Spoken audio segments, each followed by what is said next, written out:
Whenever I was a little girl, I was a member of the weekly reader book club through school. When I was 8 years old, my mama ordered this book for me.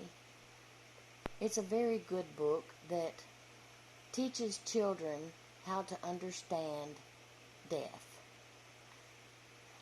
Stories from a Snowy Meadow by Carla Stevens. By the way, my book got ruined when our roof leaked in the back room, and I was just so happy to actually discover this one on eBay a few weeks ago.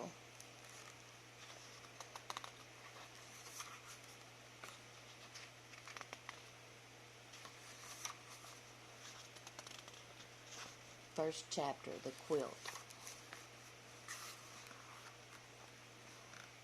Icy winds blew across fields and woods. It was snowing.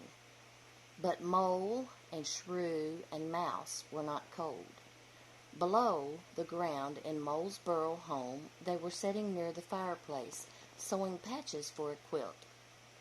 "What shall we do with the quilt when we finish it?" Mouse asked. "We should have thought of that before we started," Shrew said. Mouse sighed. "I never thought it was going to be so beautiful." "It is a cold winter," Shrew said. "I need a quilt to keep me warm."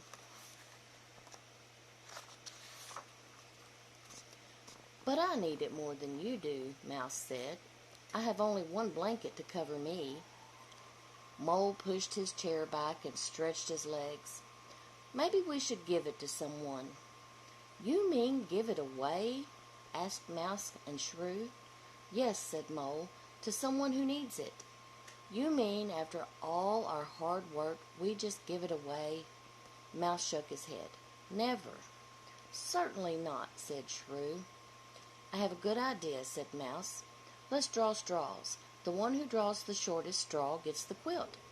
"That's fair," Shrew said, "but let's finish the quilt first." "I can't sew any longer today," Mole said. "I promised to bring some leek soup to Vole." "I haven't seen Vole in a long time. How is she?" asked Shrew. "Why don't you come with me and see for yourself?" "I want to come too," Mouse said. Mole and Shrew and Mouse bundled up, and they set off for Vole's house. Mole carried the soup. It was very cold outside. The snow was falling fast. It covered their tracks soon after they passed by. When they reached Vole's house, Mole said, "Don't knock." "Why not?" asked Shrew. "She's in bed and cannot get up." "What's the matter with her?" Mouse asked. "She's very old," Mole said. "Oh," said Mouse, "is that all?" And he opened the door. "Hello there, Vole," called Mole.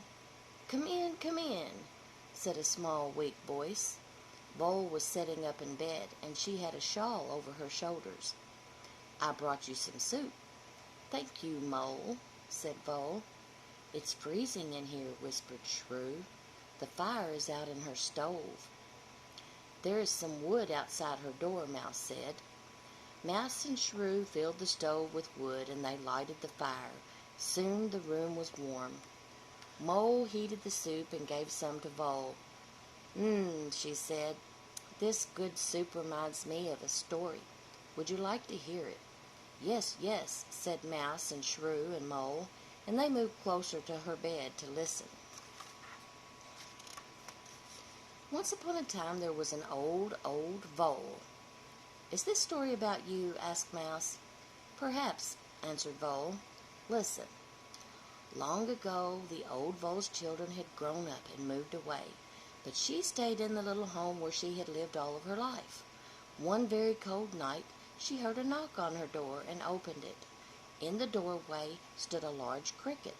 "Please let me in," said the cricket, shivering. "I'm freezing." The old Vole opened the door wide. The cricket hopped over to the fireplace and sat down on the hearth. "You must be hungry," said old Vole. "Oh, I am," said the cricket. The old Vole gave the cricket a crust of bread dipped in milk.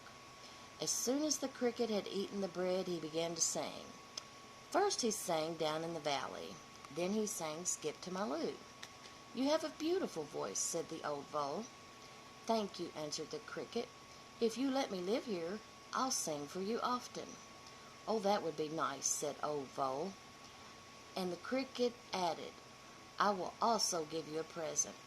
"Oh, you don't have to give me anything. I'm lonely. Sing and keep me happy and keep me company." The Cricket reached into his pocket. "Here, this white pebble is my present. Put it in your soup pot and fill the pot with water and put it over the fire to boil. When the water boils, taste it." "Why, it's just a plain old pebble," thought the old Vole, but she didn't want to hurt the Cricket's feelings, so she put the pebble in her soup pot and filled it with water. "Now boil it," said the Cricket. The old Vole felt silly boiling a pebble, but she did as she was told. After a while the Cricket said, "The water is boiling." "So it is," said the old Vole. "Well, what are you waiting for?" the Cricket said. "Taste it." So the old Vole dipped her big spoon into the pot and blew on it to cool it. Then she tasted. "Ah," she said in surprise. She took another sip. "Oh, my! Why, it was broth, not water at all, the very best broth she had ever had." "This is delicious," exclaimed the old Vole. "How can it be? I know I only poured water into my pot." "Never mind," said the Cricket.